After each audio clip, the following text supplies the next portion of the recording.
Hello everyone, before we begin today's video, I need your help. We've noticed that the channel is losing traction, and subscribing is one of the best ways you can help us. It's quick, free, and allows us to continue bringing you great content. Your support means everything. Let's keep this channel growing collectively. Where are you watching from? Drop your city or country in the comments below. Thank you very much. Now, let's get back to the story. Hey! Camarera, over here! The shout snapped through the private dining room like a slap you could hear. A chandelier hung above the tables, scattering warm light across white linen, polished cutlery, and glasses half filled with red wine.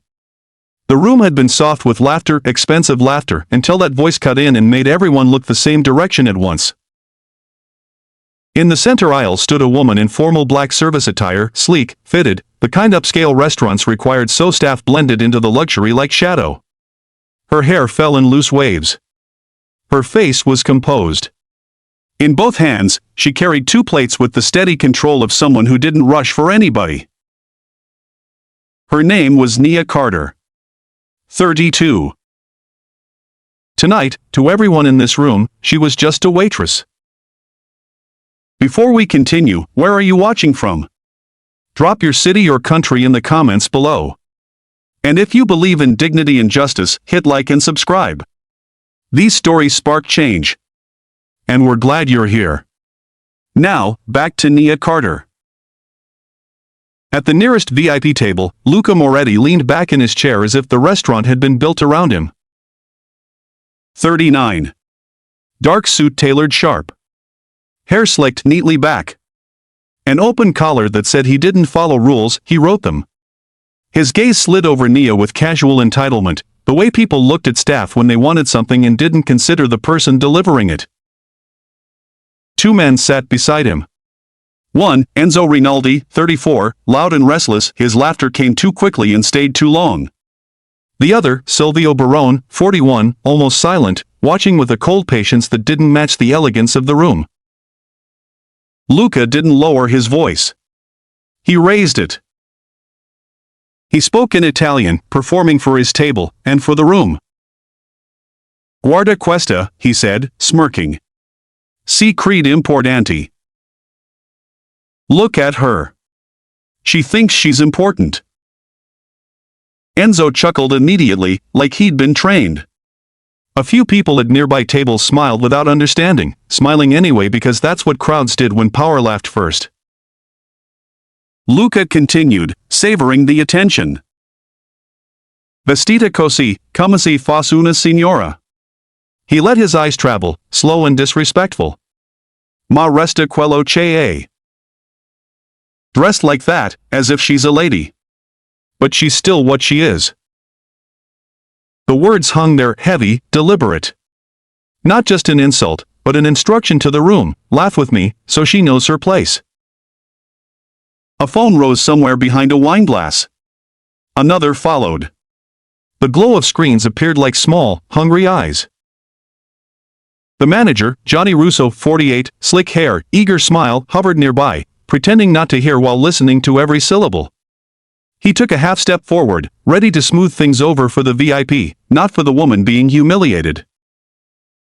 Nia set the plates down gently. No clatter. No tremble. The porcelain met the table like a decision. Then she lifted her gaze to Luca. She didn't blink fast. She didn't apologize. She didn't rush to escape the moment the room tried to trap her in. And when she spoke in Italian clear, fluent, and calm in a way that made the air feel thinner. È interessante, Nia said softly. C'è un uomo così preoccupato per la sua reputazione, selga di parlar così in pubblico. It's interesting that a man so concerned with his reputation chooses to speak like that in public. The laughter at Luca's table died mid-breath. Enzo's grin faltered. Silvio's eyes sharpened, as if measuring distance and consequence. Luca's smirk tightened. He leaned forward just slightly, annoyed now, not entertained. Che hai detto? He asked. Nia didn't raise her voice. She didn't need volume. The room had already leaned in for her. "Ho detto," she replied, "che se sono nomi che usaka, e nomi che esistono nei documenti." I said there are names you use here, and names that exist on documents. That word documents hit differently. It wasn't poetic. It was procedural. It was the kind of word that didn't belong in a dining room unless something was about to break. Johnny stepped in fast, palms half open, smile forced. "Miss, please," he said in English, the tone meant to shrink her. "You can't speak to our guest that way. If there's a problem, you can take it to the kitchen." Nia turned her head just enough to look at him. Not angry. Not pleading. Just certain. Johnny's voice thinned out and disappeared, like he'd suddenly realized he'd walked into the wrong conversation. Nia looked back at Luca. And then she said his name in a way that didn't sound like a guess. "Luca Antonio Moretti," she said, evenly. Silence dropped hard. Luca's eyes changed first, an almost imperceptible shift, like a door locking from the inside. "No," he said under his breath, the confidence cracking at the edges. "Come sai." "How do you?" Nia didn't let him finish. "Stay attento," she said. "Be careful." She paused just long enough for the room to feel it. "Per stasera," Nia added, "non sei tu quello che decide chi vale qualcosa." Because tonight, you're not the one who gets to decide who matters. For a second, nobody moved. The chandelier kept glittering like it didn't care. Wine still breathed in crystal. A fork clinked somewhere in the distance, one last sound of normal life before the room decided which way it would lean. Luca's face stayed composed, but the muscles along his jaw tightened the way a man's does when a room stops laughing on command. He repeated his name under his breath like it had been stolen.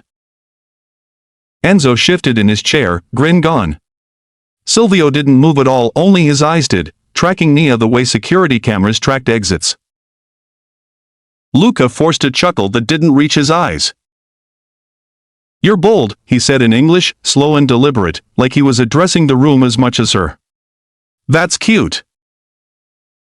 Nia stood with her hands loosely folded in front of her, as if this were a normal question after a normal order. No tremor. No apology. The calm on her face didn't challenge him. It dismissed him. That was the part Luca couldn't tolerate. Johnny, restaurant manager, always orbiting power, rushed in on instinct. His smile was too wide, his voice too polite, the kind of politeness that existed to hide cruelty. "Miss," he said, stepping between Nia and Luca like a man protecting a god. "We appreciate your enthusiasm, but you are staff. This is a private reservation. You need to go back to the kitchen. Now." The word staff landed like a stamp. Nia didn't react. She simply looked at Johnny as if reading the fine print of his soul. Johnny swallowed and tried again, louder this time so the surrounding tables would hear his authority. "Now," he repeated. Luca leaned back, satisfied again, like a king watching a servant get corrected. Nia turned her eyes toward Luca, not sharp, not heated. Just steady. "You should tell him to stop," she said, voice calm enough to sound almost kind.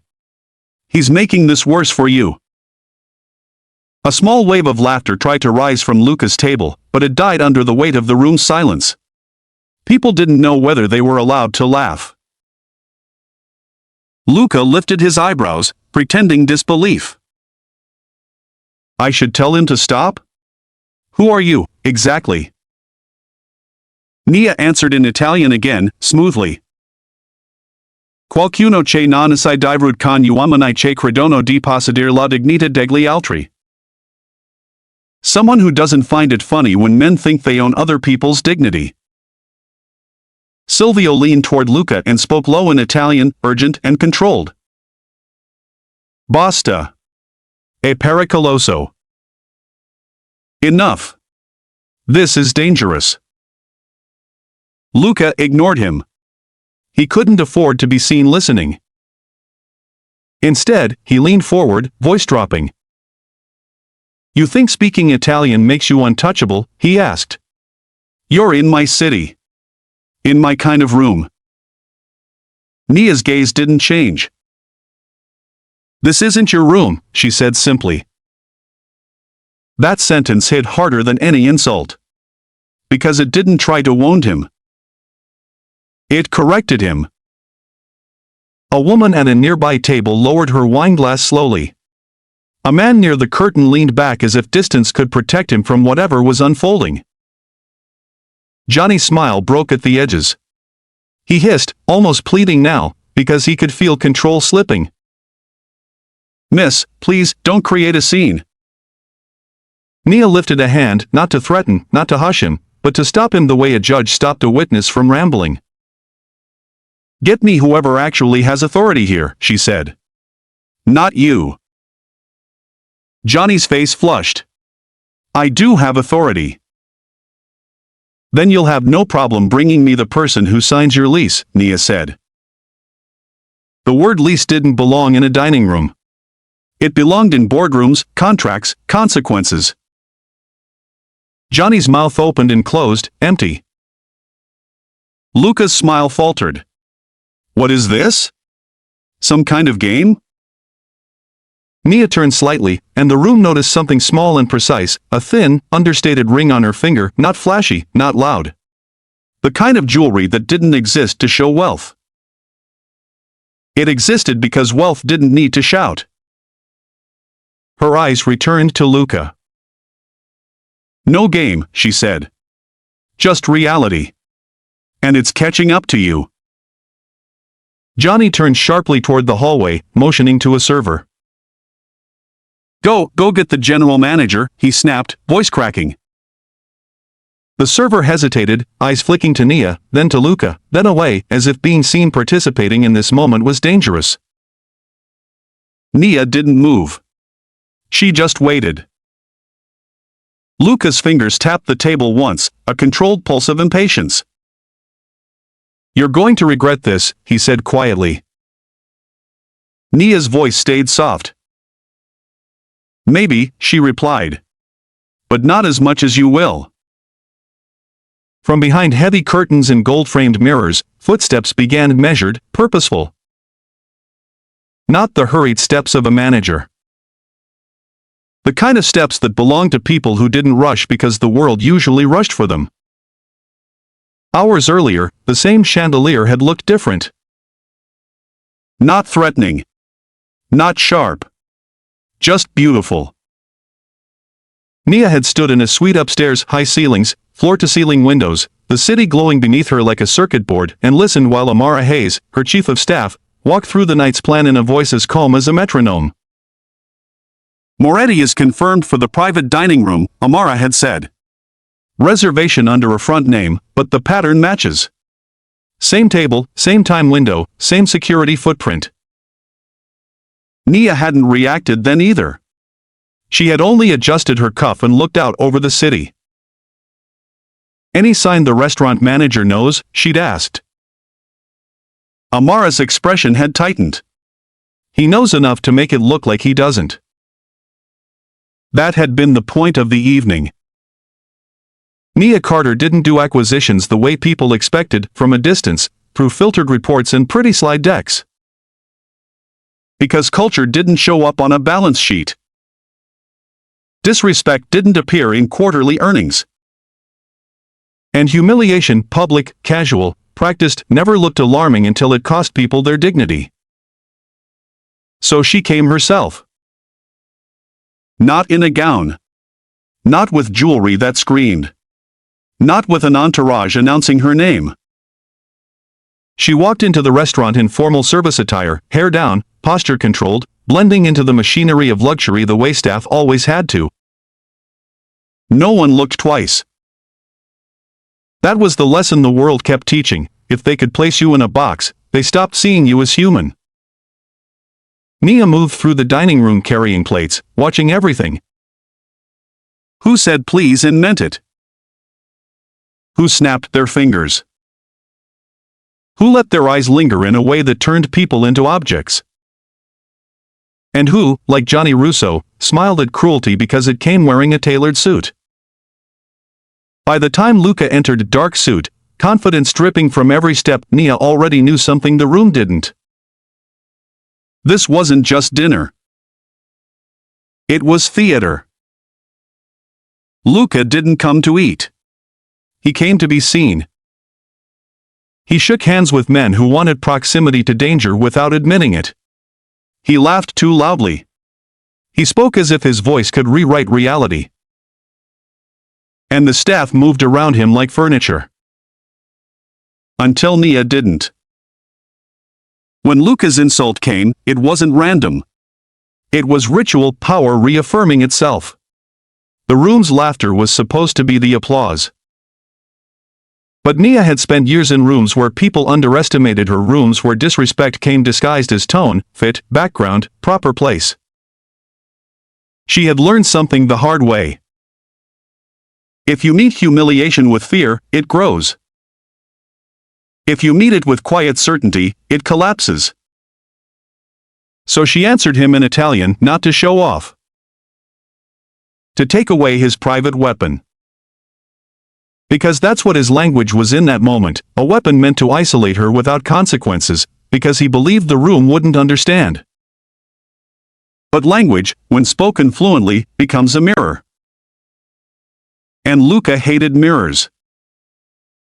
When Nia said documents, it wasn't a threat tossed into the air. It was a fact. Carter Meridian Group, her company, was in the middle of due diligence on a hospitality portfolio tied to this building.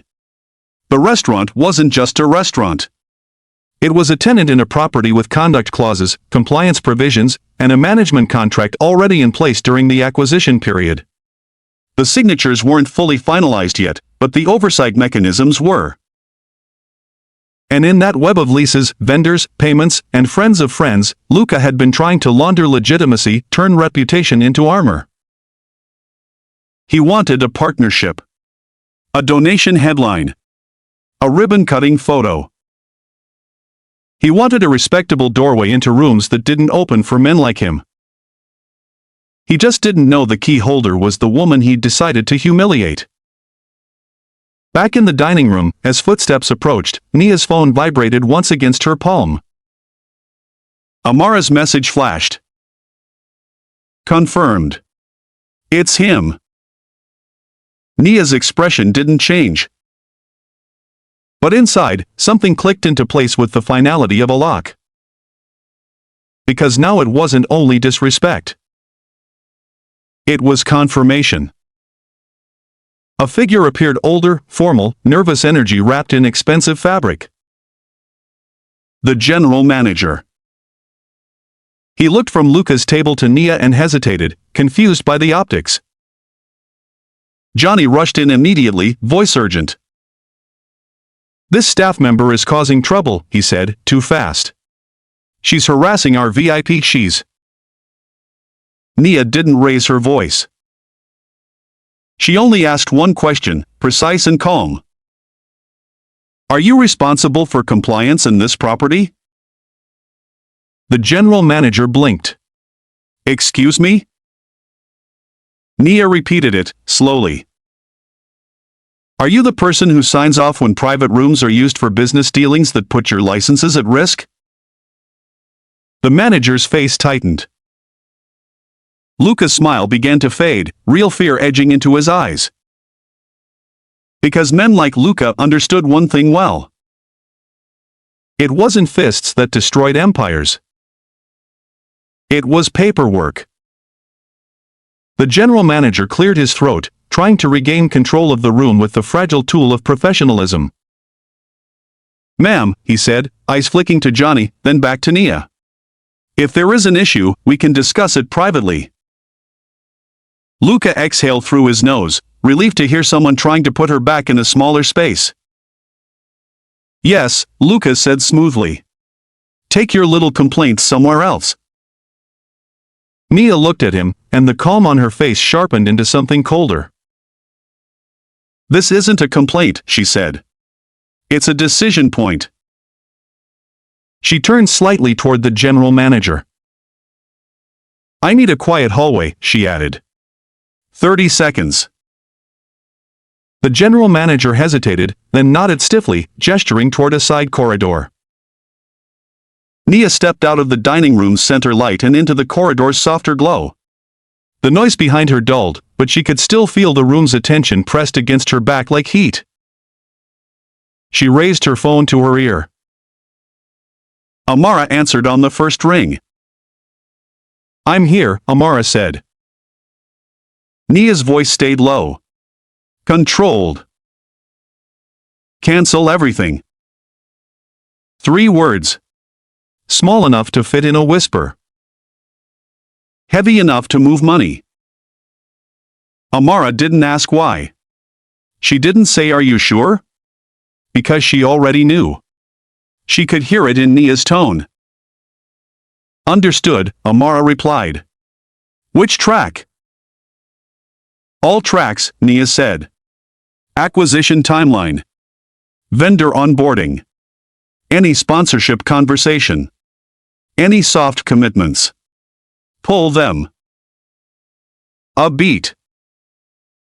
Amara's fingers were already flying somewhere, turning calm into motion. "Done," Amara said. "Legal is on standby. Compliance is." "Send them," Nia said. "They're already upstairs. Bring them down."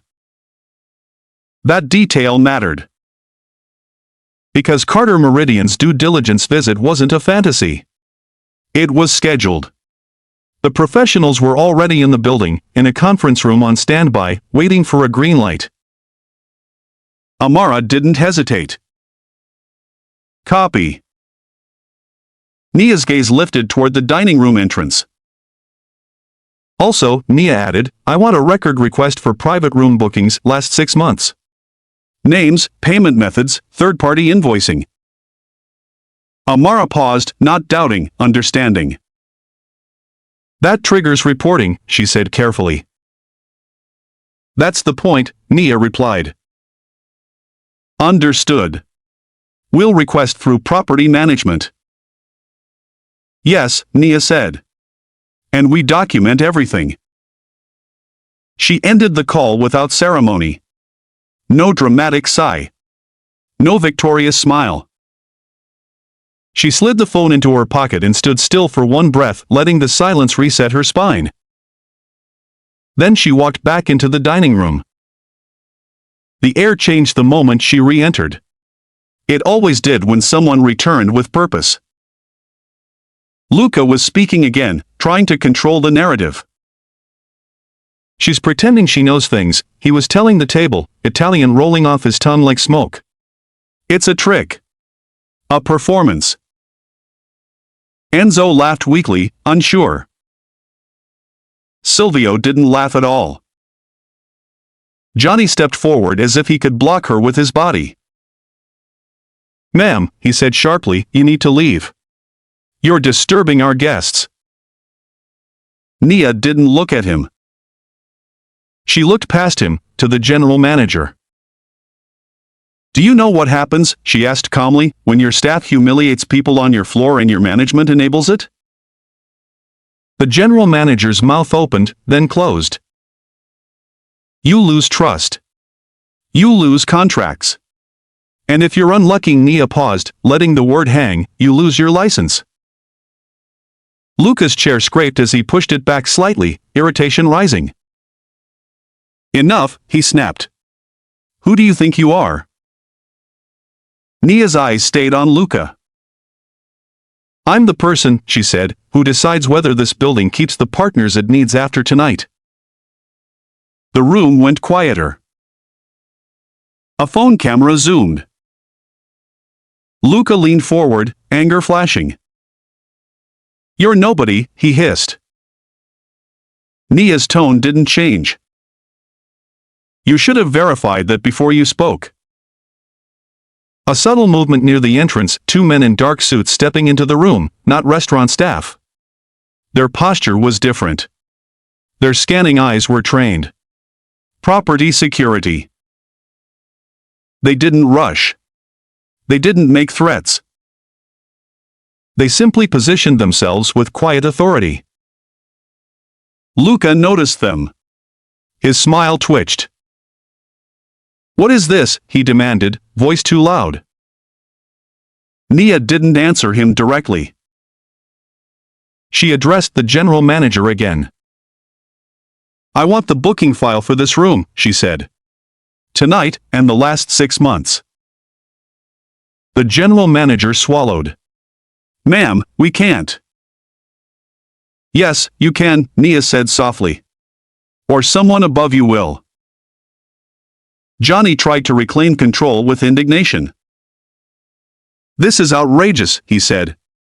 "She's a server." Nia finally looked at Johnny.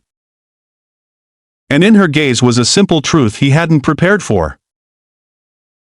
He had misread power. And misreading power was expensive. From the hallway came more footsteps, multiple sets now. Not diners. Not waiters. The kind of footsteps that belong to consequences arriving on schedule. They entered without drama. No shouting. No cinematic storming of the room. Just suits, clean lines, calm faces, eyes that didn't need permission to look directly at Luca Moretti. First came a woman with a slim black folder tucked under her arm, mid-30s, hair pulled back tight. Attorney energy, focused, efficient. Behind her, a compliance lead with a tablet, and a property operations representative in a tailored coat who carried himself like someone responsible for preventing disasters. They stopped near Nia. Not near Luca. That alone cracked the room open. Johnny's face drained of color. He looked from the suits to Nia, his mind racing, trying to correct the story he'd already told himself. The attorney spoke first. "Miss Carter," she said calmly, voice clear enough for nearby tables to hear. "We're here." Luca's eyes widened almost imperceptibly.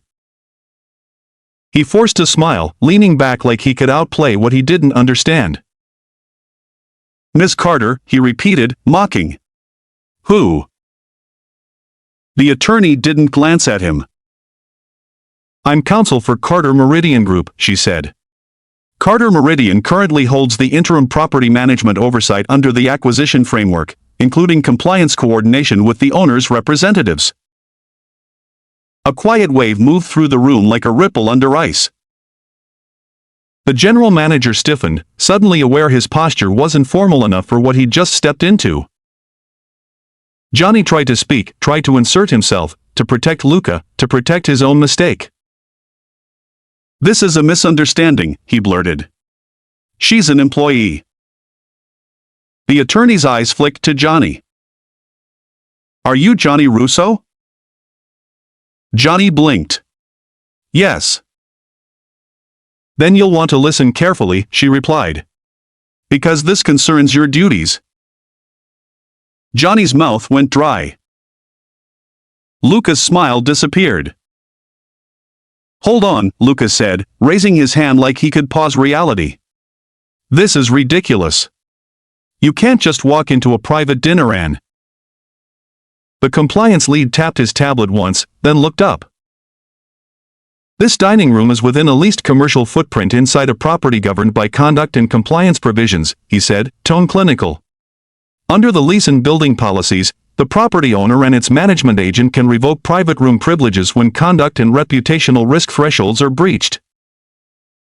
Luca's eyes flashed. "Who are you?" The man didn't answer the question. He didn't know Luca his name. "Effective immediately," he continued, "this private dining room booking is terminated." Enzo jolted. "What?" Silvio's face tightened. The attorney flipped a page.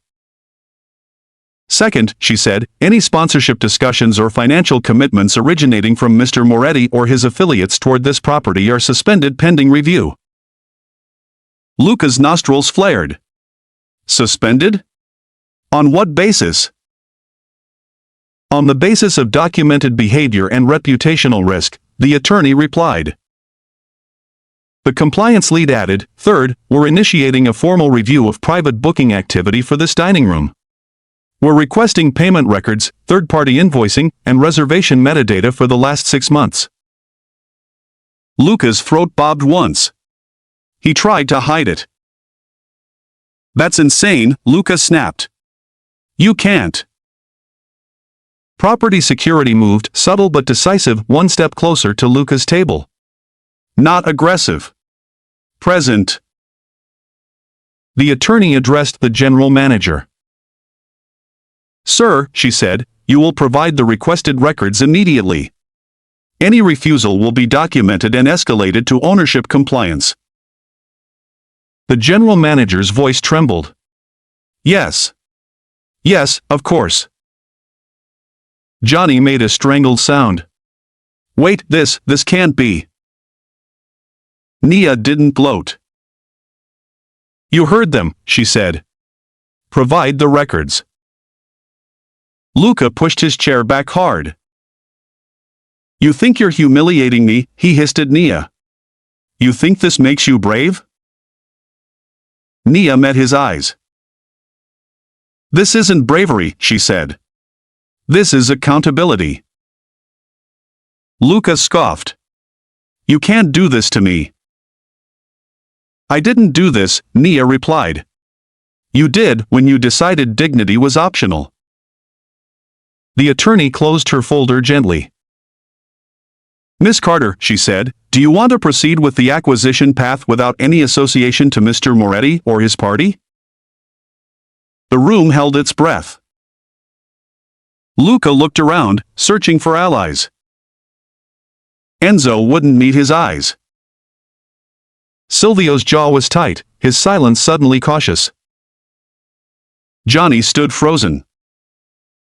Nia let the silence stretch, just long enough for Luca to feel what it was like to lose control of a room. Then she answered the attorney without looking away from him. Yes, Nia said. Proceed. Without him. The words didn't land like revenge.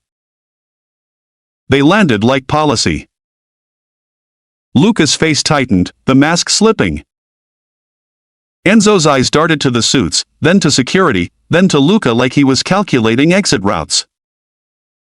Silvio stayed still, but his stillness had changed, no longer predatory. Defensive. A phone in the second row of tables angled higher. Someone whispered, did she say? Carter? Another voice, quick and hungry, that's the investor name. That's the group buying the building. Luca tried to rebuild the room around him with volume. She's putting on a show, he said, louder now, aiming at the crowd. She's dressed like staff. She's trying to embarrass me. But the crowd had already found a better story. They always did. Someone murmured, he insulted her in Italian. Another replied, and she ended him in Italian. A soft laugh, nervous, not supportive, bubbled and died. The attorney spoke again, calm, audible. Mr. Moretti, she said, you and your party will be escorted out. Not because we're making a scene, because we're preventing one. Property security stepped in, not touching anyone yet, but close enough that Luca could feel the boundary forming around him. Luca stood abruptly, chair scraping loud. The sound made heads turn.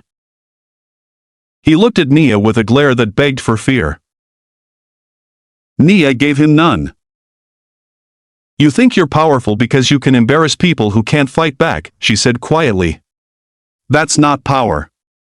That's cowardice with a suit. Enzo rose halfway, then sat back down. Silvio's gaze flicked to the phones.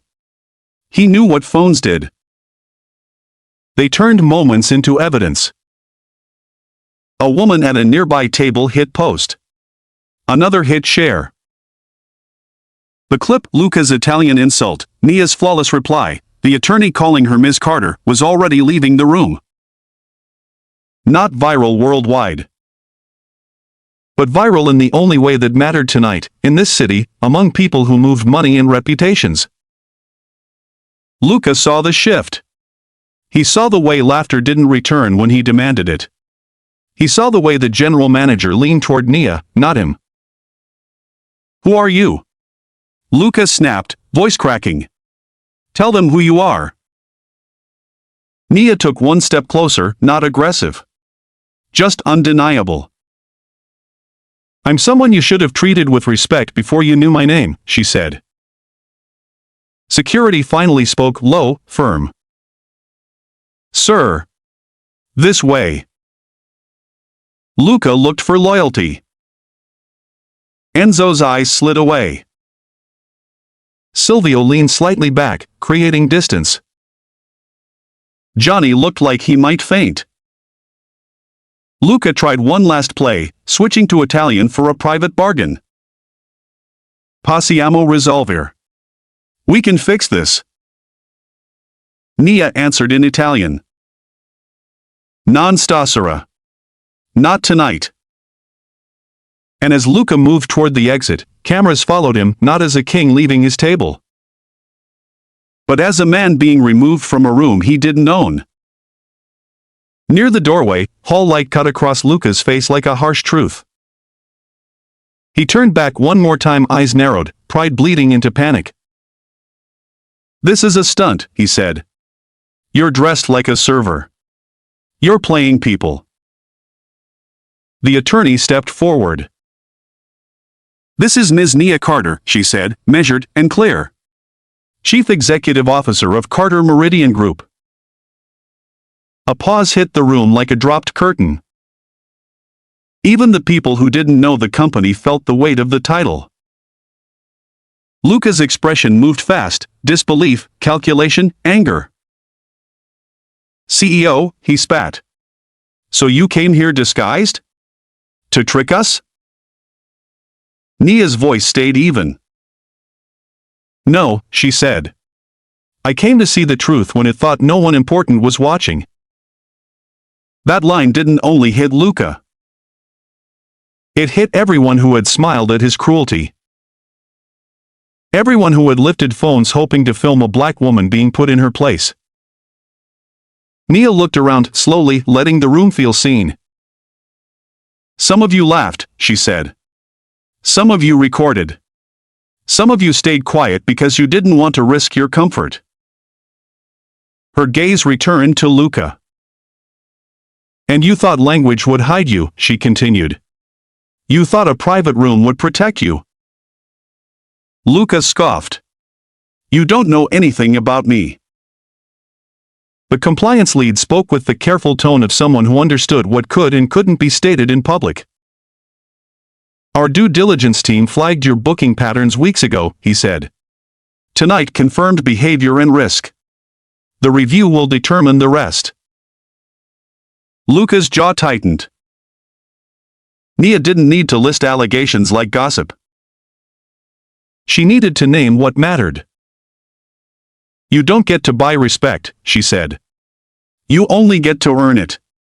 And tonight, you showed everyone who you are when you think no one who matters is listening. Luca leaned into intimidation, one last attempt.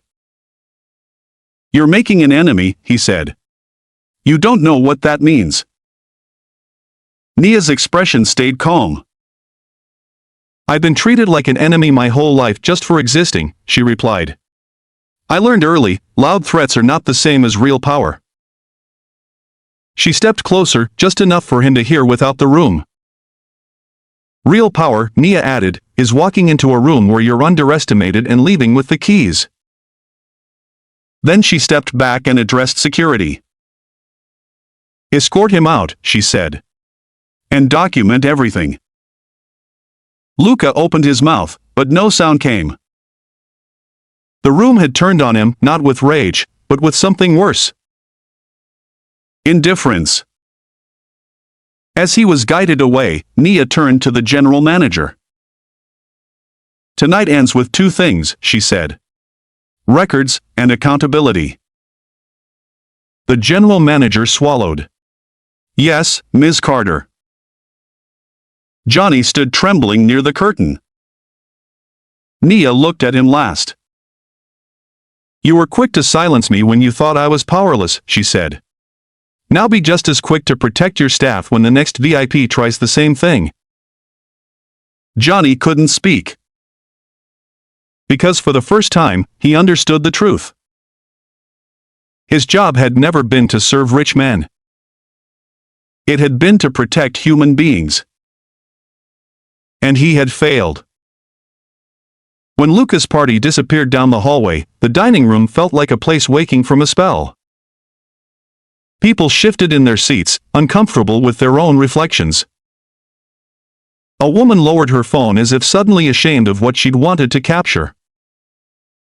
The servers kept moving through the room, disciplined, quiet, but their eyes kept finding Nia as if she'd become a lighthouse in a storm they knew too well. Nia turned away from the guests and focused on the staff.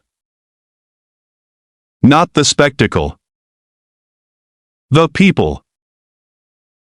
She motioned the general manager closer. "I want a staff meeting," she said. "Now. 10 minutes. Kitchen and floor included." Johnny flinched at the word staff meeting like it was a summons. The general manager nodded quickly. "Yes. We can, yes." Nia's attorney leaned in. "Ms. Carter, acquisition terms." Nia held up a hand. "Acquisition can wait," she said. "Dignity can't." They moved into the service corridor, white tile, stainless steel, the hum of refrigeration. The glamorous mask fell away back here. So did the lies. The staff gathered, men and women, all adults, tired eyes, straight backs trained by years of service. Some looked cautious, as if expecting punishment for being present. Nia stood facing them, still in service attire, refusing the usual costume of power. "My name is Nia Carter," she said. "I'm the CEO of the group evaluating this property and currently supporting property management oversight during the acquisition period." A murmur rippled. "I came tonight to see how people are treated when they think no one with authority is watching," she continued. "I saw enough." Her eyes went to the general manager. Effective immediately, Nia said, "Johnny Russo will be placed on administrative leave by property management pending investigation. Interim leadership will be appointed by morning. My team will oversee the transition and the reporting process." Johnny's lips trembled. "Ms. Carter, please." Nia didn't raise her voice. "You begged me to be quiet when I was being humiliated," she said. "Now you can be quiet while we restore the standard you ignored." She turned back to the staff. "Second," she said, "any employee subjected to harassment tonight will have paid time off if needed and access to legal support through property resources. No retaliation. Not even subtle." A server near the back swallowed hard, eyes shining. Nia's voice softened, not in weakness, in clarity. "Third, we're establishing a fund this quarter to support hospitality workers with training, certification, and advancement. Management pathways. Education stipends. Legal assistance when you're targeted." Amara appeared in the corridor then, calm, phone already in hand, coordinating like a conductor. "We can name it tonight," Amara murmured. Nia nodded. "The Apron to Office Fund," Nia said. The staff exchanged looks, surprised, cautious hope flickering. "I'm not doing this to be praised," Nia added. "I'm doing it because the way you're treated is the culture. And culture is the real product." She looked at their faces one by one. "You don't need to be loud to deserve respect," Nia said. "You don't need a title to deserve dignity." Then she said the sentence that sat in the corridor like a promise. And if anyone ever speaks to you the way he spoke to me tonight, you report it. You document it. And you will not stand alone. Hope can be heavy when you haven't carried it in a long time. The corridor stayed quiet for a moment, not empty, full. When Nia returned to the dining room, she didn't return as an avenger. She returned as a standard. And in a room filled with people who had treated dignity like an optional accessory, Nia made it non-negotiable. 3 days later, the story had a new shape. Not the gossip version. The documented one. The clip, Luca's insult, Nia's Italian reply, the attorney naming her, had moved through the city's business channels quietly, efficiently, impossible to ignore. People who had never learned a server's name were suddenly repeating Nia's. But the real shift wasn't online. It was on paper. A compliance review opened. Booking records were produced. Vendor lists were audited. Payment trails were traced. Reservation metadata became timelines.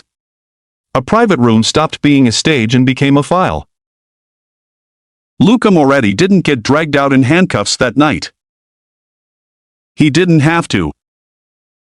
Men like Luca feared a different kind of consequence. Doors closing. Calls not returned. Invitations disappearing. Because legitimacy was the one thing he'd been trying to buy, and now legitimacy was allergic to him. Enzo, the loud one, vanished first. He scrubbed social media, deleted tagged photos, stopped answering certain numbers. He moved like a man trying to erase his shadow.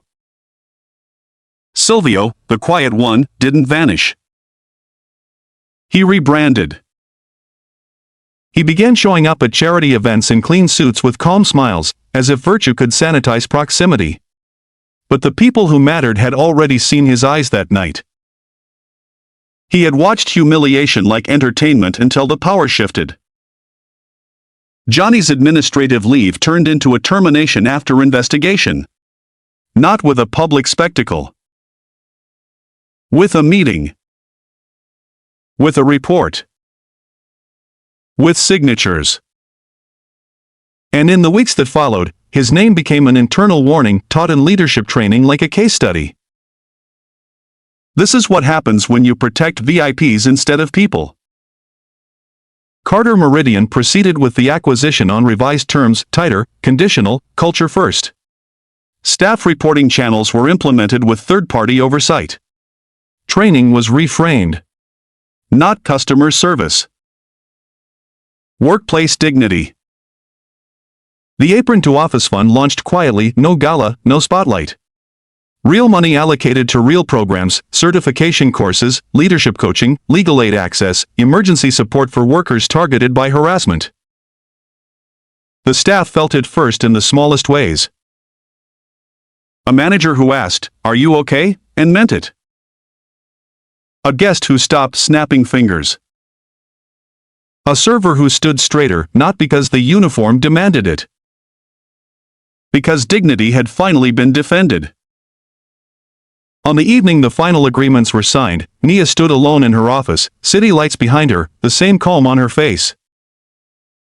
Amara placed a document folder on the desk. "It's done," Amara said. Nia nodded once. "Good." Amara hesitated. "People are calling you a hero." Nia didn't react to the word. "I'm not a hero," she said quietly. "I'm a standard." She looked out at the city. "Character is currency," she said. "Respect is an investment that always pays." Somewhere in that same city, Luca Moretti sat in a different room, one without applause, without laughter, without control, realizing too late that the woman he tried to humiliate didn't need to raise her voice to win. She only needed to stand still. And let his own behavior testify against him.